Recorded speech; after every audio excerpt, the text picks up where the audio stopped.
Hi friends, आपण मैंने केमती अच्छा आम भी भलरे अच्छु। तो चलतु आज आम बनवा चिंगुड़ी तरकारी। तो ये मुझे गोटे केजी चिंगुड़ी नहीं जाइए भल भाव बाछि दी भल भाव चोपा छड़े बाछि लुण हलदी गोलैकी मु रखी। ये देखो सांग मैंने तो ये मुझे कौन कर चिंगुड़ी की भाजुची। तो देखो यही नाली होगा जाए आप चिंगुड़ी भाजबे जस्ट टिके रेड परि आसो तो आपड़ यहाँ भाजबे। देखु ये भाजला गोटे बाउल में काढ़ीदे। देखु आप गोटे प्लेट रे बाहर करदे आपको टिके भाजीदे आराम से। देखो ये मुझे किसी आलू नहीं जाइए तो ताकू भलसे चोपा छड़े काटिदेवी।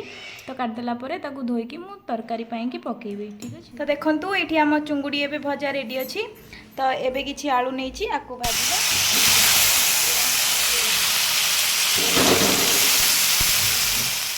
देखो आलू में किसी लुण पकेबे आउ हल्दी गुंड टिके पकेबे।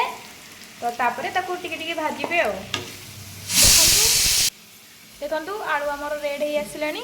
तो ये आपको बाहर करदबा।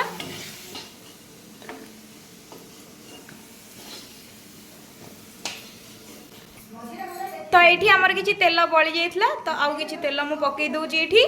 तो तेल आमर ये बड़ी जाइए तो आउ मु किछि नहीं जाइए टिके। देखंतु मु एठी पियाज रसुण अदा आउ किछि जीरा गोलमरिच डालचीन आउ गुजराती टमाटो ये मु ग्राइंडिंग करके रखी दीची। तो आपको डायरेक्ट मु यूज करी। देखंतु तेल रे टिके हल्दी पकेदबा ताकि कलर आसीबो भल आपण माने तो जानि थिबे। तो तापरे सब मसला बटा मसला आमे पकेबा।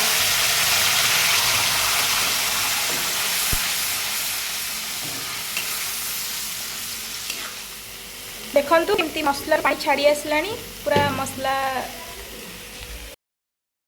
देखंतु एठी देखंतु मु एठी किछि काश्मीर चिली नेइची। तो तापर एठी पकेबा किछि धनिया गुंड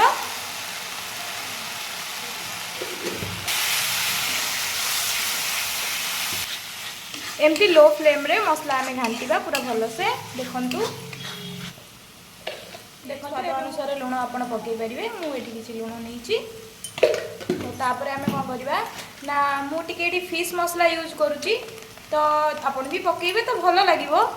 तो आपण भी टिके फिश मसला पकई देबे। आलू पकेबा। देखंतु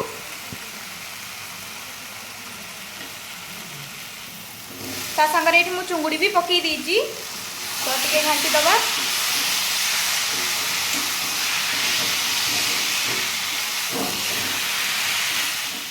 केते मसलादार देखाउ। देखंतु टिके अल्प पानी देबे। तो पानी देला परे ताकू किछि समय पय की घाटीदा।